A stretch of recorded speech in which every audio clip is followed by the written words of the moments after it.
docteur en médecine en 92, spécialiste en immunologie en 96, maître assistant en 2000, professeur en immunologie, chef service de laboratoire central d'Orwiba et président de la Société algérienne d'immunologie et président du conseil médical de laboratoire d'Orwiba. On est membre aussi de l'Union internationale des sociétés d'immunologie.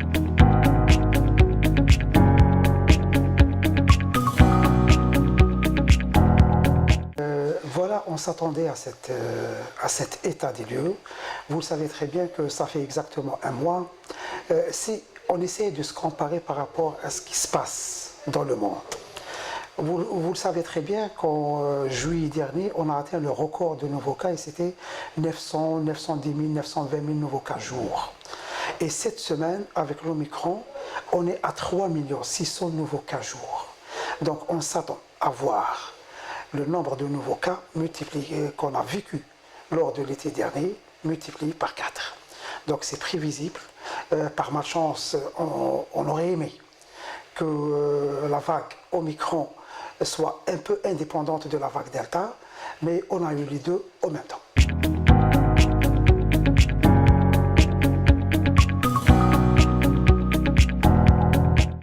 La situation au niveau de l'EPH de Orwiba, vous le savez très bien que le ministère il a opté pour deux plans. Il y a des hôpitaux qui sont 100% Covid, il y a des hôpitaux qui sont moitié Covid et moitié non Covid. Donc à Orwiba, on est moitié Covid, moitié non Covid, et vous le savez très bien, lorsqu'on est moitié-moitié, on a plus de charges. Lorsqu'on est à 100% Covid, c'est plus facile de gérer.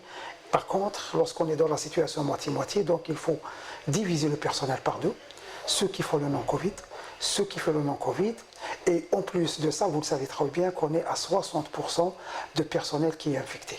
Donc c'est très très difficile de gérer la situation.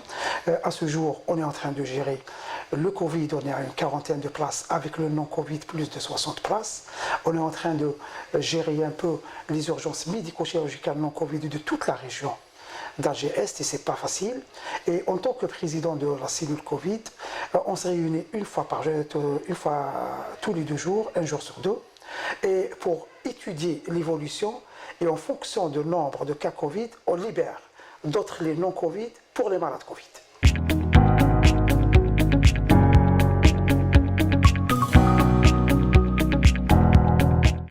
Vous savez très bien que le système de santé, à ce jour, on peut s'estimer, on peut dire qu'on est satisfait. On est satisfait, ce n'est pas la situation qu'on a vécue durant le mois de juillet. Pour deux choses. Vous savez très bien que l'Omicron, probablement on va aborder cette question tout à l'heure, pas aussi meurtrier que le Delta. Donc même s'il y a beaucoup de cas, mais très peu nécessitent de l'oxygène. Et ça, c'est rassurant. Mais il y a un gros mais, vous le savez très bien, que même les pays qui sont aujourd'hui à 100% d'Omicron, comme l'Afrique du Sud, comme la Grande-Bretagne, ils sont en train d'enregistrer entre 100 et 200 décès par jour qui ne sont dus qu'aux variants Omicron.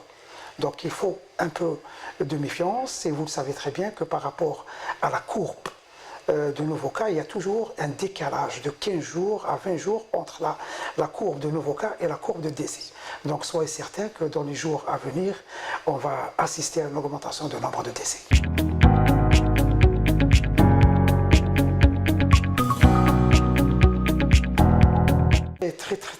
Une question très pertinente, parce qu'en fin de compte, c'est une situation chevauchante avec ce qu'on a vécu entre avril et août.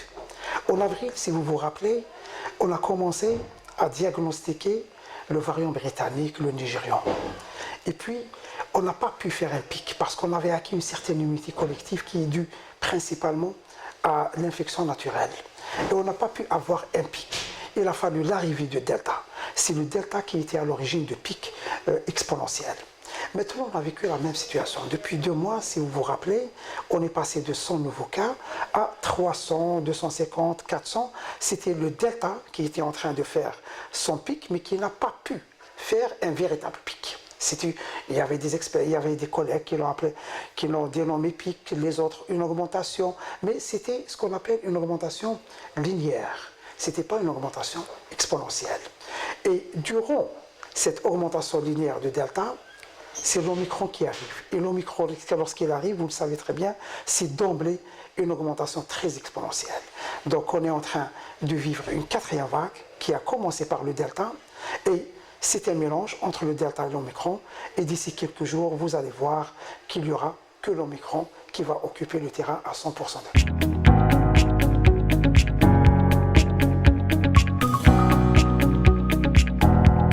Le variant Delta, je pense, vous le savez très bien, si on voit ce qui se passe dans le monde. En Grande-Bretagne, par exemple, c'est 99%, et aux États-Unis. En Afrique du Sud, c'est 100%. En Allemagne, c'est uniquement 30% de variant Omicron et le 70% de Delta. Donc les choses varient d'un pays à un autre. Et moi, je vous parle de l'Algérie. L'Algérie, je pense qu'on est maintenant à 70-80. Et d'ici au plus tard, 2 semaines, il n'y aura plus de variant Delta. On n'aura que l'Omicron.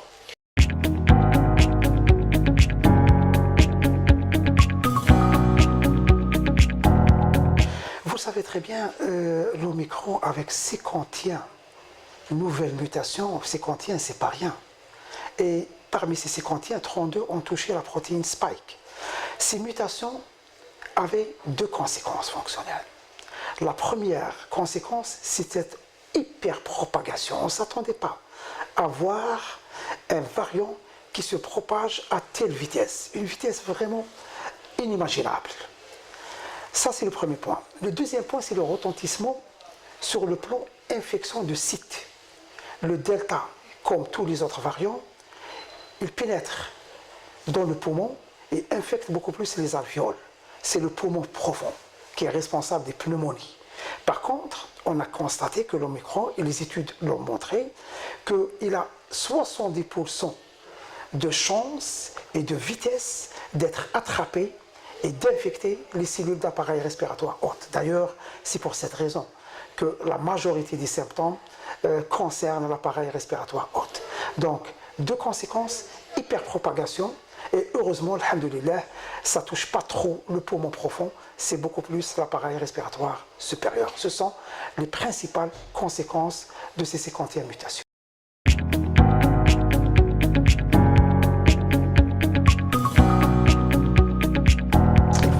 Il faut être très très méfiant. Très méfiant, il faut toujours relativiser. Il faut dire qu'il est moins dangereux que les autres. Il a beaucoup plus de formes modérées par rapport aux autres.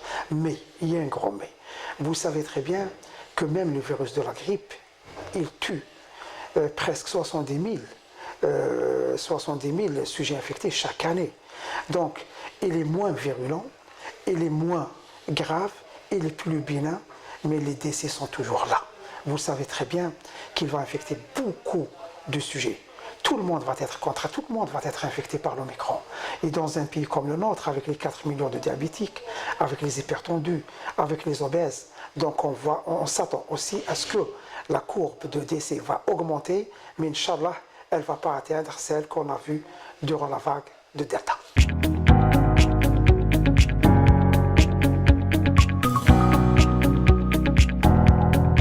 Vous le savez très bien, ça fait rappeler un peu l'histoire de Delta avec les 3 sous-variants.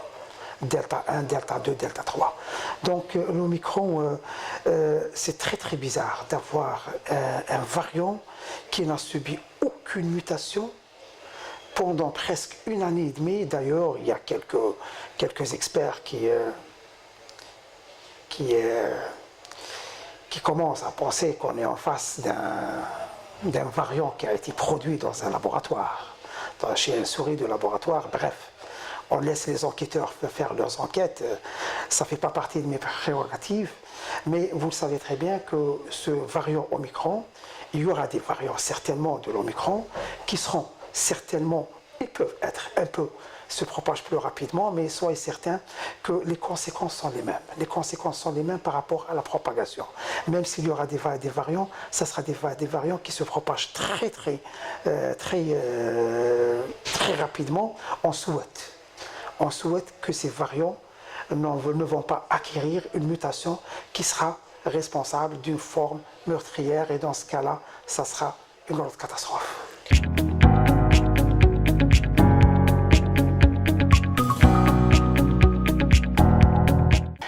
Merci pour cette question très pertinente. Par rapport aux enfants, il faut diviser la pandémie en deux parties. La partie avant Delta et la partie après Delta. Avant Delta, ce qu'on disait, les enfants ne font pas des formes symptomatiques, pas de formes graves, ils sont contaminés par les adultes, ils ne transmettent pas. Ces données ont changé avec le Delta. D'ailleurs, il y a les études qui ont montré que les vagues qu'on a observées en Europe pendant le mois d'octobre-novembre, ce sont les enfants qui ont propagé le Delta et non pas l'Omicron. Et l'Omicron, il est en train de suivre le même chemin que le Delta. Donc à partir de Delta, c'est beaucoup plus.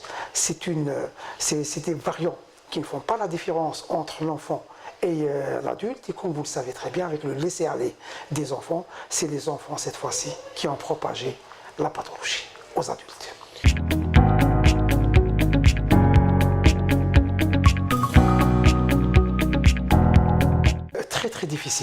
Très difficile. Si on se base sur la clinique, on ne peut pas faire de différence sur le plan clinique. Mais ce qui est difficile, c'est la biologie. Vous le savez pourquoi la biologie elle est difficile? Parce qu'en fin de compte, lorsqu'on fait un test antigénique qui est négatif, on a constaté qu'il y a pas mal de gens qui ne positivent leur test qu'à partir du 4e, 5e jour. Donc même si le test il est négatif, je pense qu'il faut refaire le test quelques jours après et être certain. Est-ce que c'était pas le coronavirus, sauf si on peut se permettre la PCR. La PCR, dès les premiers jours, elle peut faire la différence entre les deux.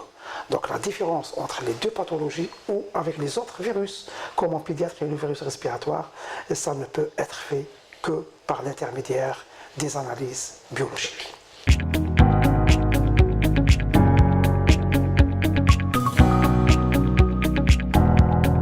Ça, c'est une question piège. Vous savez pourquoi?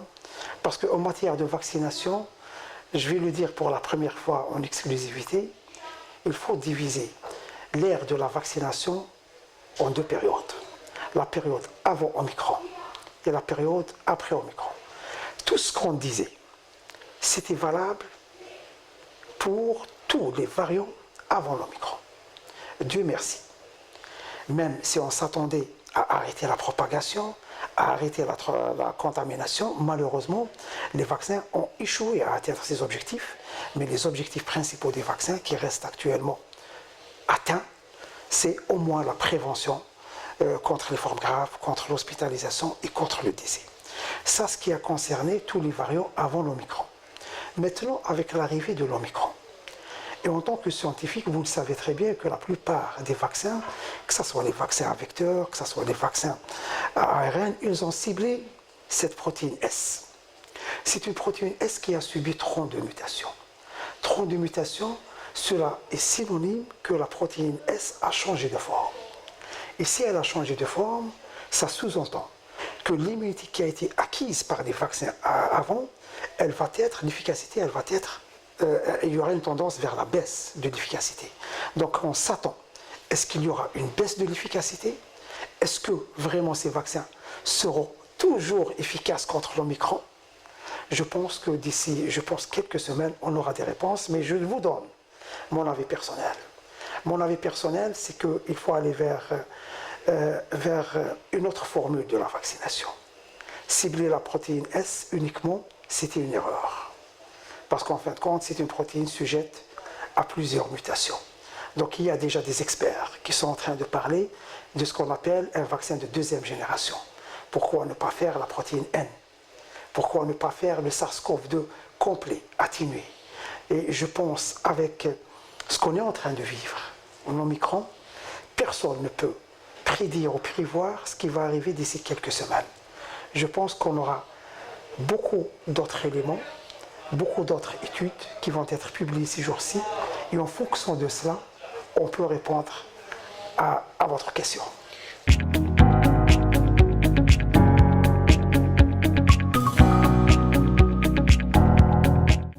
La troisième dose, vous le savez très bien, moi j'étais pour la troisième dose, mais je vous ai dit qu'on parle toujours de l'ère avant Omicron et après Omicron. Avant Omicron, j'étais pour la troisième dose. Avec l'Omicron, il y a quelques études qui ont montré que malgré que l'Omicron, il est majoritaire dans leur pays, mais quand même, il est en train toujours de diminuer ce risque de forme sévère. Et ça, quand même, c'est un acquis de la vaccination. Mais je pense que, comme je l'avais déjà dit, il y aura pas mal de choses qui vont changer après l'ère de l'Omicron, et beaucoup plus particulièrement par rapport à la composition de vaccins et par rapport aussi aux retombées par rapport à l'immunité collective qui sera acquise par l'Omicron. On verra comment les choses vont évoluer d'ici quelques semaines.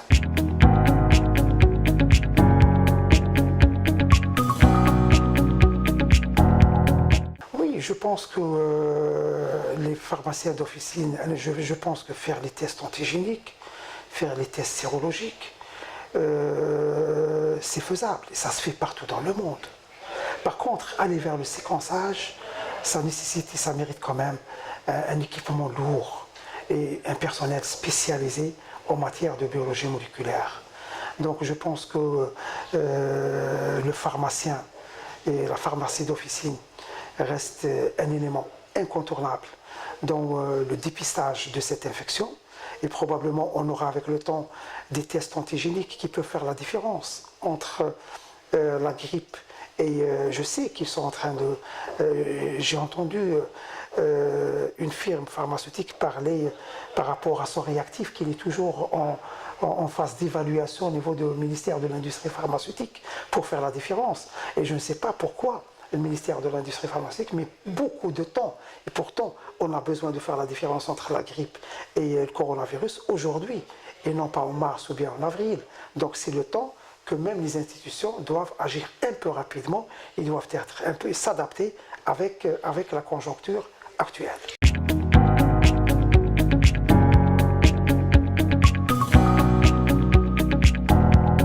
C'est désolant de voir des décisions similaires, parce qu'en fin de compte, vous le savez très bien que dans les pays développés, c'est le malade lui-même, qu'on lui donne les tests, et c'est lui-même qui fait les tests antigéniques.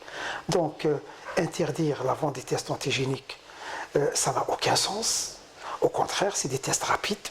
C'est presque le même principe que les tests de grossesse. C'est un test rapide, très facile à interpréter. En plus de ça, on sait maintenant qu'il y a pas mal de tests qui peuvent faire même le dépistage nasal. Donc il faut juste montrer aux malades comment faire le test. Et c'est un test, je pense, qui doit être commercialisé et réalisé au niveau des officines de la pharmacie. Ça ne pose aucune condition, puisque ailleurs et dans les pays développés, ce n'est même pas le pharmacien, c'est le malade lui-même qui fait son test.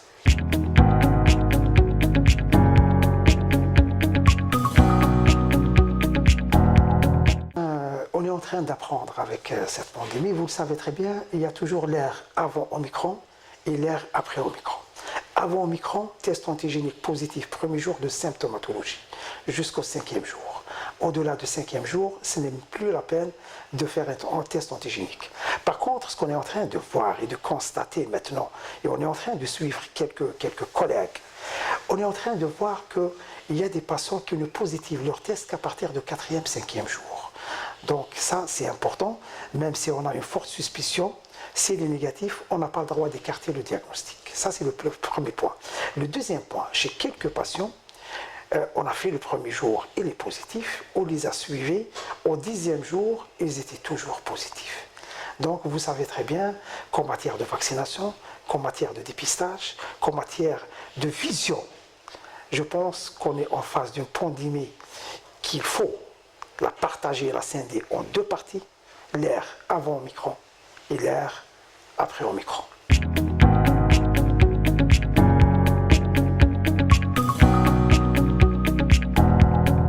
Vous savez très bien qu'en fin de compte, il y a toujours cette discussion de politique avec le scientifique. Et c'est le politique qui a plus d'éléments pour prendre la décision. Maintenant, on a trois visions à l'échelle mondiale. La première vision, il y a des pays comme le Brésil qui ont opté pour la liberté totale, aucune restriction. Il y a d'autres pays comme la Chine et qui sont en train de réaliser un défi avec la politique zéro Omicron ou zéro Covid. C'est une politique qui a échoué en Nouvelle-Zélande, en Australie. Il y a d'autres pays qui voient leur politique différente avec l'Omicron. Il y a l'Angleterre qui a pris la décision que d'ici une semaine, il n'y a aucune restriction. Il y a d'autres pays qui ont pris la décision qu'ils vont durcir le temps par rapport à la troisième dose et par rapport au pass sanitaire. Moi, je vous donne mon avis personnel. J'étais pour toutes les restrictions avant l'ère d'Omicron. Avec Omicron, je pense qu'on ne peut jamais arrêter la transmission de ce virus. Mais on n'a pas le droit, en tant que médecin, de dire aux gens exposez-vous au virus. Parce qu'il y a toujours un prix. Il y a des vies humaines en jeu. Et on ne joue pas avec les vies humaines. Le pass sanitaire, c'est une bonne chose. Et on a appelé au pass sanitaire depuis plus de 6 mois. Mais maintenant, avec l'Omicron, qu'on soit vacciné ou non vacciné, on transmet la maladie. Heureusement que les vaccinés font des formes moins graves et sollicitent moins les structures hospitalières, alhamdoulilah. Mais les deux transmettent le virus. Donc ça sert à quoi? De garder le pass sanitaire. Ça, c'est mon avis scientifique. Et vous le savez très bien que ce sont les politiciens, les politiques qui prennent les décisions par rapport à cela parce qu'ils ne tiennent pas en compte uniquement de l'avis scientifique, mais ils ont plusieurs paramètres à prendre en charge pour prendre une décision.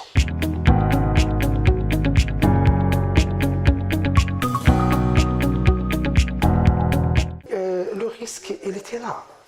Ce qu'on est en train de vivre, c'était la conséquence de l'égoïsme des pays développés. Vous savez que le Canada a commandé 3 fois plus de doses par rapport à sa population. Est-ce que vous le savez?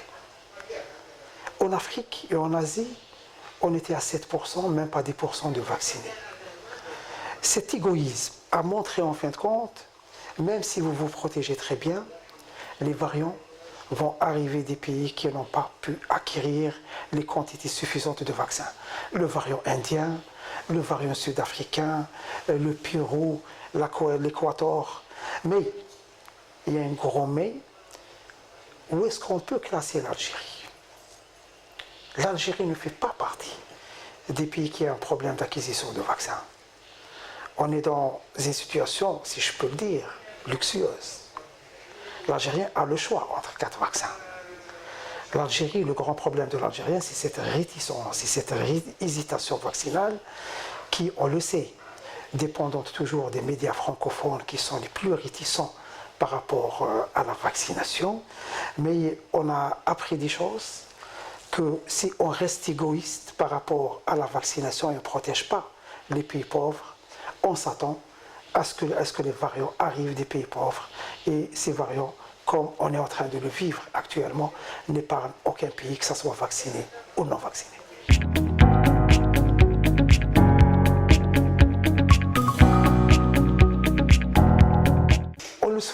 On le souhaite, mais au moins maintenant, on est certain qu'on va transiter de la période pandémique à la période endémique.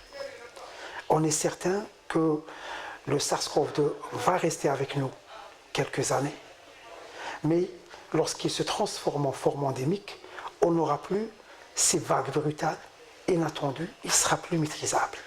Donc on souhaite, je fais partie de cette catégorie qui souhaite qu'il va se transformer en forme endémique, bénigne, et probablement avec le temps, il n'y aura qu'une certaine catégorie qui devrait être vaccinée, à condition, même par rapport à la composition de vaccins, il y a pas mal de choses qui vont être revues, même par rapport à l'introduction de vaccins. Parce qu'en fin de compte, on a vu qu'on n'a pas pu arrêter les formes bénignes, on n'a pas pu arrêter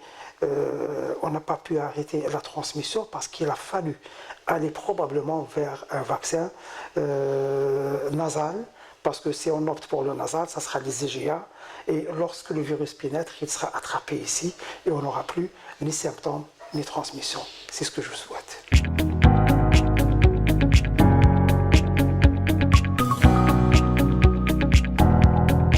C'est une question très pertinente, vous le savez pourquoi. Parce qu'en fin de compte, on craint quoi lorsqu'il y a des pics exponentiels? On a toujours peur de l'afflux et de la saturation des structures hospitalières.